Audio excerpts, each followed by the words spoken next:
예, 안녕하세요. 차기남의 환경안전관리자입니다. 오늘은 이전에 예고해드린 대로 면접에 대한 에피소드, 썰에 대해서 이야기하는 시간을 좀 가지려고 합니다. 어, 시작하기에 앞서서 영상을 쭉 보시고 이제 도움이 되셨다거나 뭔가 괜찮으셨다고 생각이 되시면은 구독, 좋아요 눌러주시고 또 어떤 부분이 좀 좋았다, 이런 부분은 좀 보완했으면 좋겠다, 이런 댓글도 좀 남겨주시면 감사하겠습니다. 본격적으로 그러면 시작할 텐데, 제가 지금까지 본 면접을 봤던 회사들을 좀 헤아려 봤을 때 대략 한 40개 아마 이상이겠지만 기록으로 남아있는, 이메일로 확인할 수 있는, 혹은 제 기억에서 정확하게 남아있는 것들을 정확하게 다 추산해 봤을 때는 면접을 봤던 회사가 대략 한 40개 정도 되는 것 같고요. 그 다음에 면접 횟수는 대략 한 60회 정도 되는 것 같습니다. 왜냐면 이제 회사마다 다르지만 1차에서 끝나는 회사도 있고 2차, 3차, 4차까지 가는 회사들도 있으니까 그걸 전부 다 정리해 봤을 때 대략 한 60 정도 되는 것 같아요. 그럼 실제로 이제 서류를 제출했던 어떤 지원했던 회사는 더 많았다는 이야기겠죠? 네, 그렇습니다. 먼저 이런 질문에 대해서 이제 어떤 게 궁금하시냐고 댓글을 좀 달아달라고 영상에서 이제 이야기 드렸는데, 한 3개 정도 댓글이 달렸어요. 먼저 그거부터 좀 얘기하고 가도록 하겠습니다. 첫 번째, 면접 때문에 휴가를 가야 될 때 어떤 핑계나 어떤 사유를 이제 회사에다 대냐. 저는 가장 최근에라고 해봤자 2019년도 8월 9월 이때쯤인데, 그때는 애들 아픈 거 핑계를 많이 댔어요. 실제로 아픈 경우도 있었고, 그 다음에 어쨌든 애들이 그때 당시에는 2살 3살 2살 3살 이랬을 때니까 수시로 아파요, 실제로도. 그랬고, 그 다음에 이제 제 팀장이었던 분도 애들이 둘이나 있었던 분이었기 때문에 그런 상황을 조금 이해를 잘 해주셨어요. 그래서 애들 아픈 걸로 핑계를 좀 많이 댔었고, 요즘 같은 시국에는 이제 몸에서 열이 난다든가 그런 게 좀 잘 먹히지 않을까라는 생각은 들어요. 그리고 코로나 검사도 누구나 원하면은 임시 진료소에서 무료로 다 할 수 있잖아요. 그러니까 그런 게 조금 잘 먹힐 만한 좀 핑계 사유가 아닐까라는 생각이 듭니다. 그 다음에 두 번째 댓글, 법적인 규제와 기업의 이익 중에 뭘 선택할 것인가라는 어떤 질문에 대해서 어떻게 답변을 할 것이냐 라는 댓글이 있었어요. 이런 질문은 저도 실제로 받아본 적도 있고, 지금도 어떤 그런 상황에 처해야 할 때도 있기 때문에 굉장히 좋은 질문이라는 생각이 들고요. 그런 생각이 들어요. 그러니까 면접관이 둘 중에 뭔가를 꼭 선택해야 되기 때문에 이 질문을 한다고 생각하진 않아요. 그러니까 의도가 뭐냐, 면접관의 의도가 뭐냐라고 했을 때 결국에는 면접관은 이 사람이 이 환경 안전을 책임지는 담당자로서 이러한 어떤 판단에, 어떤 상황에서 어떻게 대응할 것인가를 물어보는 의도라고 저는 봅니다. 왜냐면은 법적 규제도 굉장히 중요하고 기업의 이익을 지키는 것도 굉장히 중요하잖아요, 담당자로서. 그 둘 중에 무조건 하나를 선택해야 된다라는 거는 좀 말은 안 되거든요.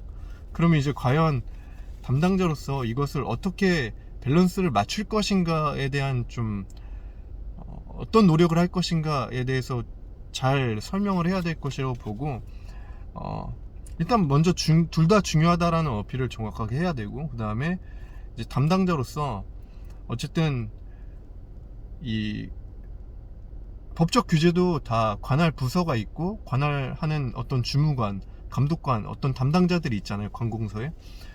그런 사람들이랑 최대한 협의해보고, 안전신문고든 어떤 질의응답이든 한번 올려보고, 그렇게 해서 기업에 어떤 좀 불이익이 될 만한 것들을 최대한 이제 좀 배제하려고 노력을 최대한 해야 될 것 같아요. 그 다음에 그렇게 협의를 하고 뭐 확인을 했는데도 안 됐다 그러면은 그 안 되는 부분에 대해서 정확하게 정리를 한 다음에 어떤 근거를 갖고 이제 그 업무를 회사에다가 보고를 하고 그다음에 추진을 해야 되지 않을까. 당연히 추진에는 어떤 돈과 비용이라는 것들이 이제 포함이 돼야 되기 때문에 어떤 명확한 근거가 담당자한테는 필요하잖아요. 단순히 법이 바뀌었어요, 법이 강화됐어요 라고 해서 이걸 무조건 해야 된다라고 하면은 아마 윗분들도 납득하시기 어려울 만한 것들이 많을 거예요. 실제로 지금도 그렇고.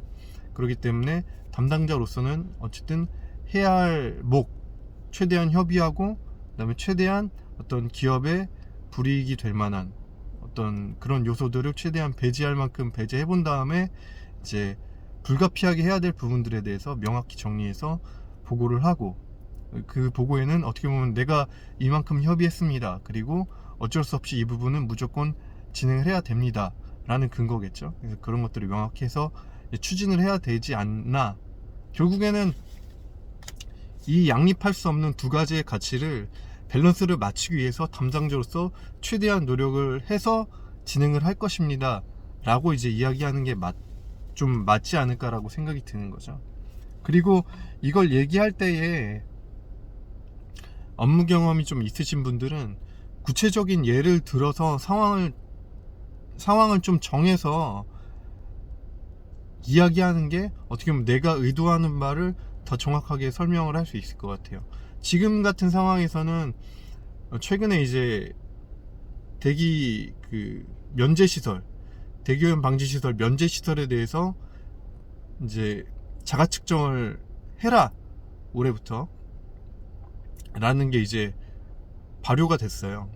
그것도 어떻게 보면은 법적 규제와 기업의 이익이 이제 상충하는 부분이거든요. 그래서 그런 좀 내가 처했던 혹은 앞으로 처할 수 있는 그런 상황들을 좀 더 구체적으로 예를 들어서 설명하는 것이 어떻게 보면 내가 의도하는 어떤 답변의 방향에 맞춰서 잘 이야기할 수 있지 않을까라는 생각이 듭니다. 그 다음에 세 번째 댓글이었죠. 이것도 꽤 중요한 질문이에요. 이제 면접관이 물어보는 거죠. 이제 당신이 이직하려는 사유가 무엇인가?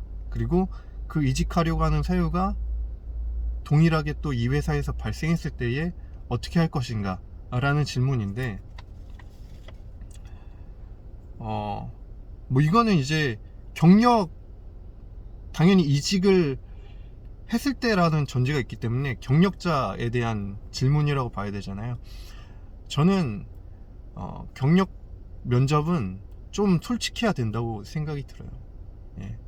그렇기 때문에 만약에 이런 질문을 받는다 그러면은 저는 당연히 그러면 내가 이 퇴사하려고 하는 사유가 내가 회사를 어떤 판단하고 선택하고 그런 어떤 가치 판단에 굉장히 중요한 기준이라고 생각하기 때문에 당연히 이직을 고려할 것이다 라고 이제 답변을 해야 할 거예요. 근데 이제 다만 저 같은 경우는 어떻게 했냐면은 이런 것들을 사전에 좀 예방하려고 경력 같은 경우는 공채를 많이 하지 않고 지원서를 내고 뭐 인사 담당자랑 이제 1대1로 그 이메일을 주고 받으면서 여러 가지를 협의하잖아요. 그 면접을 보기 전에 저는 이메일을 항상 보냈어요. 이메일을 보내서, 왜냐면 공고에서 확인할 수 없는 내용들이 있잖아요. 그런 것들을 이메일을 먼저 보내서 확인을 하는 거죠. 예를 들면은 지금 이 채용이 결혼에 의한 충원인지 아니면은 신규 포지션 오픈인지 이런 것도 물어보고, 그 다음에 내가 일하는 부서의 소속 부서가 어디인지, 그 다음에 어떤 예정된 처우 수준이 어느 정도인지, 그 다음에 지방 출장 빈도는 어느 정도인지, 그 다음에 야근 특근은 많은지, 이런 것들을 이제 일단 먼저 1차적으로 물어봐요, 이메일로. 그럼 이제 뭐 인사 담당자가 본인이 답변할 수 있는 건 답변할 것이고, 모르는 거는 실무부서에 물어봐서 답변을 하겠죠. 어쨌든 그런 사전에 확인 과정을 거친 다음에 확인을 했는데 제가 중요하게 생각하는 어떤 가치관이나 어떤 기준에 좀 부합되지 않는다 그러면은 저는 그냥 포기를 해버려요. 왜냐면은 나한테 그게 중요한데 그게 맞지 않는다고 하면은 제가 그 회사를 선택할 이유가 없는 거잖아요. 그렇기 때문에 포기를 해버리고, 그러니까 어떻게 보면은 이런 질문, 그러니까 이직하려는 사유가 무엇이고 그 다음에 똑같이 발생하면 어떻게 할 것이냐, 이런 질문 자체를 받지 않도록 어떻게 보면 확인하는 과정을 사전에 좀 잘 거치는 거죠. 예.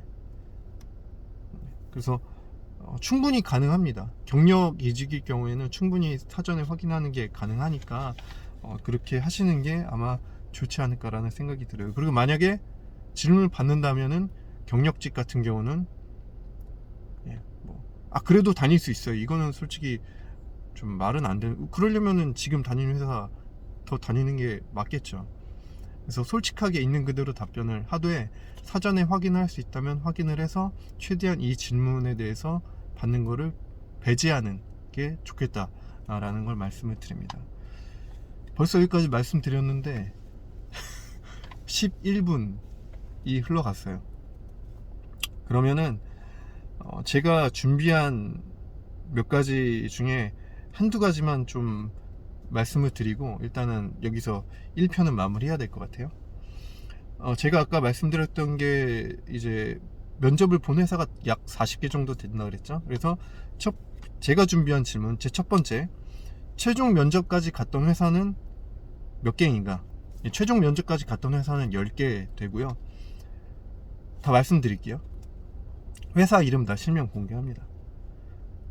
단 지금 다니는 회사 빼고 예. 지금 다니는 회사, 그 다음에 스타일란다, 스타벅스 코리아, 아이센스, 이케아 코리아, 동화기업, 코미코, 대한제강, SK건설, 도아 엔지니어링, 이렇게 10개 회사를 최종 면접까지 갔고요. 대부분 다 환경안전관리 관련된 회사였는데 SK건설은 건설회사 그 환경직이었고, 그 다음에 도아 엔지니어링은 아시다시피 이제 컨설팅, 용역, 그 설계 이쪽이었죠. 예. 그 다음에 요게 이제 마지막, 오늘 할 수 있는, 이 영상으로 할 수 있는 마지막이 될 것 같은데, 가장 멀리 갔던 면접은 어디인가? 예. 가장 멀리 갔던 면접은 전라남도 나주의 한국농어촌공사 환경직군, 그 면접이 가장 멀리 갔던 면접이었습니다. 참고로 그 나중에 이제 뭐 관공서들이 뭐 막 이관을 하고 있는데, 그때 나주면 꽤 멀잖아요. 꽤 멀리 갔음에도 불구하고 거기에 이제 제가 아는 지인이 한국전력공사 한전 뭐 관련된 일을 하고 계신 분이 있어서 거기서 같이 만나서 차도 마시고 이야기도 나눴던 게 기억이 납니다. 그래서 나주까지 가서 본 게 가장 멀리 갔던 면접이고, 지금 시간이 이제 14분 가까이 되고 있기 때문에 일단은 1편은 여기서 마무리하고, 나머지는 여러 가지 질문들이 있어요. 그래서 질문들은 2편, 3편, 뭐 4편까지 갈 수 있으면 해서 해볼 수 있도록 하겠습니다. 네, 여기까지 영상 말씀드렸는데, 어쨌든 뭐 도움이 되시고 괜찮으면은 구독도 해주시고 또 좋아요도 눌러주시고 또 궁금하신 거 댓글 달아주시면은 감사하겠습니다. 1편 여기서 마무리하도록 하겠습니다. 감사합니다.